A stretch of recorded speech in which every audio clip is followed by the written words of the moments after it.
Salam sejahtera bagi kita semua. Selamat berjumpa dalam renungan harian Gereja Toraja, edisi Selasa tanggal 18 Agustus tahun 2026. Bapak, Ibu, dan saudara-saudaraku yang kekasih di dalam Yesus Kristus, mari berdoa untuk membaca dan merenungkan firman Tuhan. Kita berdoa. Bapa di sorga, saat ini kami datang kepadamu, bersyukur dan berterima kasih Tuhan selalu kami nikmati dalam kehidupan kami. Bapa di sorga, pada saat ini firman-Mu sedia kami baca dan kami renungkan. Namun sebelum kami membaca dan merenungkannya, kami datang kepadamu memohon hikmat. Biarlah ya Tuhan, dengan pertolongan-Mu kami dapat memahami kehendak-Mu ini dan boleh kami lakukan dalam kehidupan kami. Biarlah firman-Mu terus menjadi pedoman dalam menjalani kehidupan kami. Ampuni dosa kami, terima kami ya Tuhan yang datang kepadamu. Dalam nama Yesus Kristus kami berdoa. Amin. Saudara-saudaraku yang dikasihi Yesus Kristus,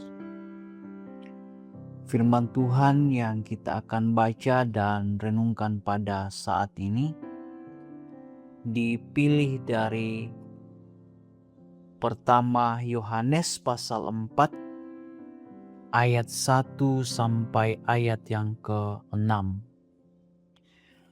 Firman Tuhan berbunyi demikian. Saudara-saudaraku yang kekasih, janganlah percaya akan setiap roh, tetapi ujilah roh-roh itu, apakah mereka berasal dari Allah?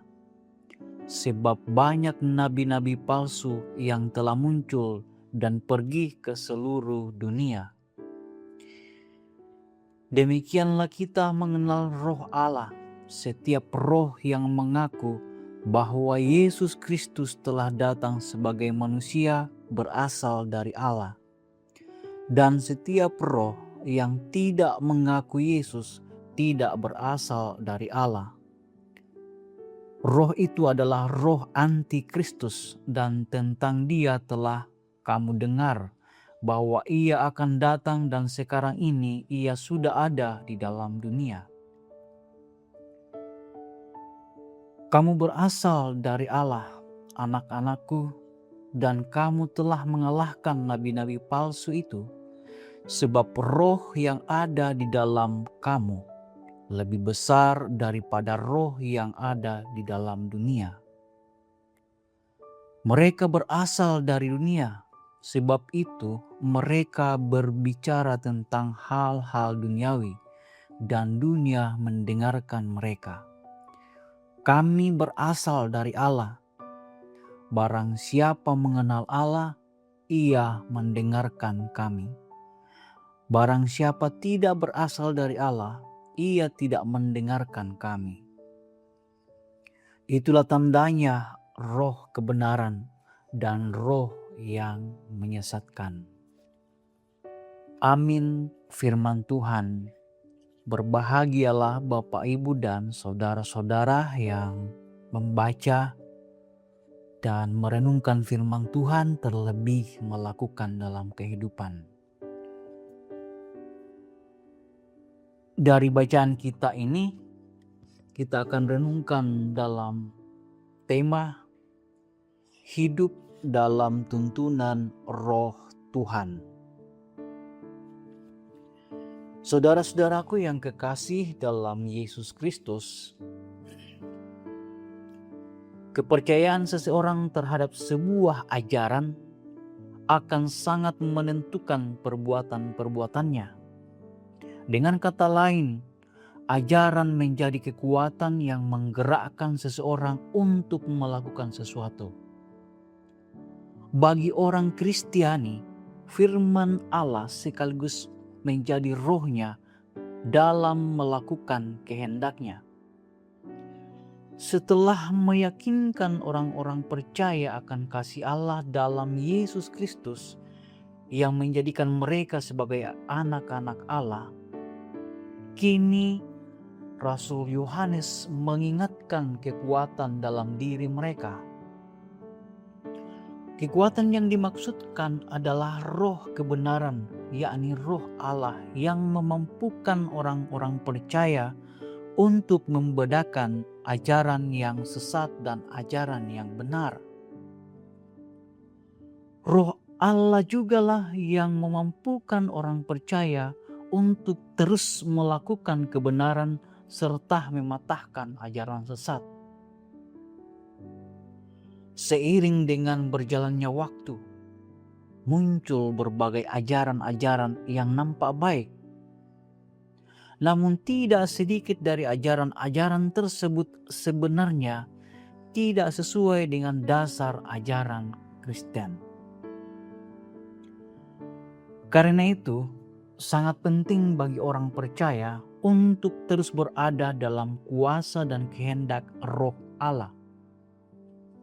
Ketika seseorang terus hidup dalam tuntunan Roh Allah, maka ia akan dimampukan untuk melihat dengan jelas ajaran-ajaran sesat. Ajaran tersebut pada dasarnya hanya mencari kesenangan duniawi dan bersifat sementara serta berpusat hanya kepada diri sendiri. Orang-orang percaya adalah mereka yang telah ditebus oleh kasih Allah melalui pengorbanan Yesus Kristus. Saudara-saudaraku yang dikasihi Yesus Kristus, kehidupan orang-orang percaya merupakan kehidupan yang senantiasa dituntun oleh roh kebenaran dan berpusat pada Kristus.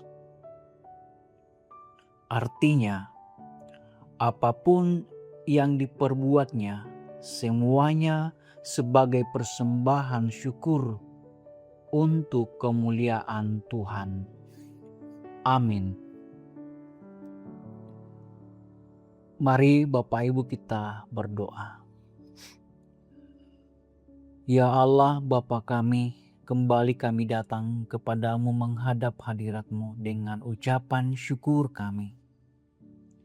Terlebih saat ini, Engkau menjumpai kami dengan firman-Mu, agar kami hidup dalam tuntunan Roh-Mu sendiri, agar kami dapat membedakan ajaran yang benar dan ajaran yang sesat. Kiranya firman-Mu ini menjadi pelita dalam hidup kami dalam menjalani kehidupan, agar kehidupan kami terus berfokus, berpusat kepadamu ya Tuhan. Ya Bapa kami dalam sorga, berkati kami terus dalam menjalani kehidupan kami, baik secara pribadi, di dalam keluarga kami, dalam tugas pekerjaan kami. Mampukan kami terus ya Tuhan memberitakan Injil-Mu. Mampukanlah kami teguh untuk percaya kepadamu. Dan jauhkanlah kiranya daripada kami segala cobaan. Biarlah kami boleh menjalani kehidupan kami dengan betul-betul dan sungguh-sungguh ya Tuhan, melakukan kehendak-Mu. Bapa di dalam kerajaan sorga, ampuni dosa kami. Terima kami yang datang kepadamu dalam nama Yesus Kristus. Amin.